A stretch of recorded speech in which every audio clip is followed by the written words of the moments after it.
राधे राधे। आज होली अष्टमी की कथा करेंगे। सारी बहन बरती है। अच्छा। होली अष्टमी के दर्शन कराओ। वही माता की होली माता की।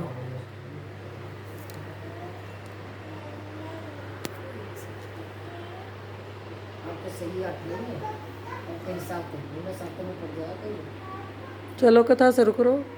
क्या करना ना वो मैं पढ़ूं पढ़ते तो नहीं पढ़ना पड़ेगा, मैं दिखा रहा बोलो वही माता जय। की। प्राचीन काल में एक साहूकार के 7 लड़के और 7 बहुएं थी। एक बेटी थी। दीपावली से पहले कार्तिक मास की बड़ी अष्टमी को सातों बहुएं और इकलौती ननंद के साथ लेकर जंगल में खदान से मिट्टी लेने को गई। जहाँ से वे सब मिट्टी खोद रही थी वहीं चाऊ माता से के मांद पड़ी थी। मिट्टी खोदते समय से का बच्चा मर गया। चाऊ माता ने कहा कि तूने मेरा बच्चा मार दिया इसलिए मैं तुझे निपुत्री कर रही हूँ। मैं तेरी कोख बांधूंगी। तब वो ननंद अपनी सातों भाभियों से बोली कि तुम में से कोई मेरे बदले में कोख बंधवा लो। ननंद का कहना नहीं मानूंगी तो बंधवा लो। 6 भाभियों ने अपनी कोख बंधवाने से इनकार कर दिया। परंतु छोटी भाभी सोचने लगी कि यदि मैं अपनी ननंद का कहना नहीं मानूंगी तो मेरी सासू जी रुष्ट हो जाएगी। इस विचार से उसने अपनी ननंद के बदले में अपनी कोख बंधवा ली। इससे जब उसके लड़का हुआ तो वह 7वें दिन ही मर गया। इसी प्रकार उसके 7 लड़के हुए और मर गए। तब एक एक करके उसने सब ज्योतिषी को बुलवा कर पूछा कि महाराज ये क्या बात है, मेरे जो संतान होती है वो 7वें दिन ही मर जाती है, सो इसका कोई कारण बताओ या उपाय बताओ। तब पंडित जी बोले कि देवी तुम सुरही गाय की पूजा किया करो, क्योंकि सुरही गाय चाऊ माता की बायली है। वो तेरी कोख छोड़े तो तभी तुम्हारा बच्चा जी सकता है।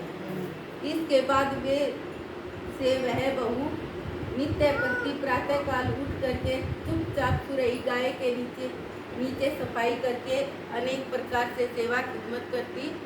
गौ माता यह देखकर साहूकार के बेटे की बहू नित्य प्रति मेरी बहुत सेवा कर रही है, गौ माता उस बायली से मेरी कोख खुलवा दो।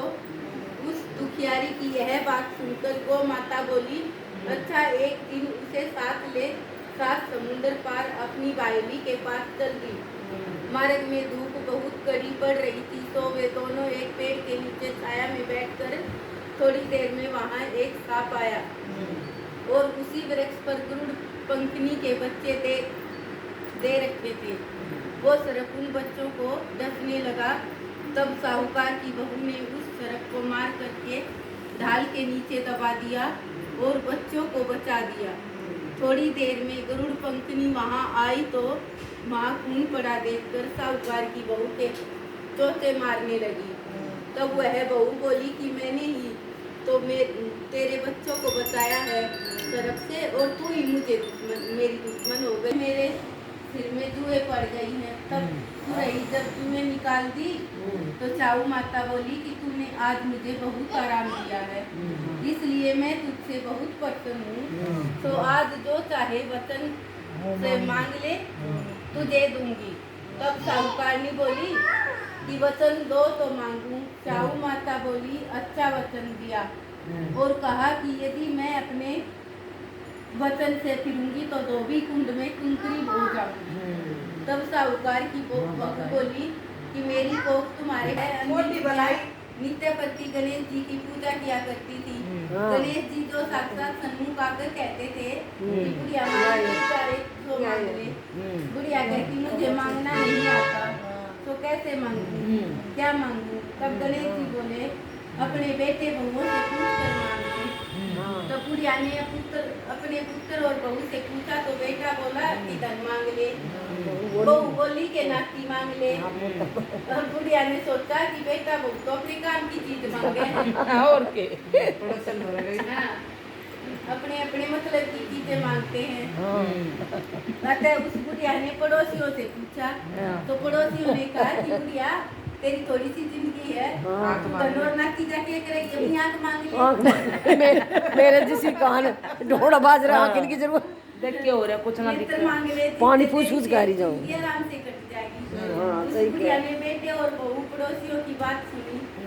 जब दूसरे दिन गणेश जी आए और बोले बुढ़िया क्या मांगती है? बुढ़िया माई बोल, हमारा वचन है तू आज जो मांगेगी वही पाएगी। बुढ़िया ने गणेश सब जी कुछ के मांग वचन लिया। सुनकर बुढ़िया बोली, हे गणराज यदि आप मुझ पर प्रसन्न है तो मुझे 9 करोड़ की काया दे। 9 करोड़ की माया दे, निरोगी काया दे। माया दे, निरोगी काया दे, हाँ। अमर सुहाग दे, आंखों में प्रकाश दे, नाती पोता दे और समस्त परिवार को सुख दे और अंत में मोक्ष दे।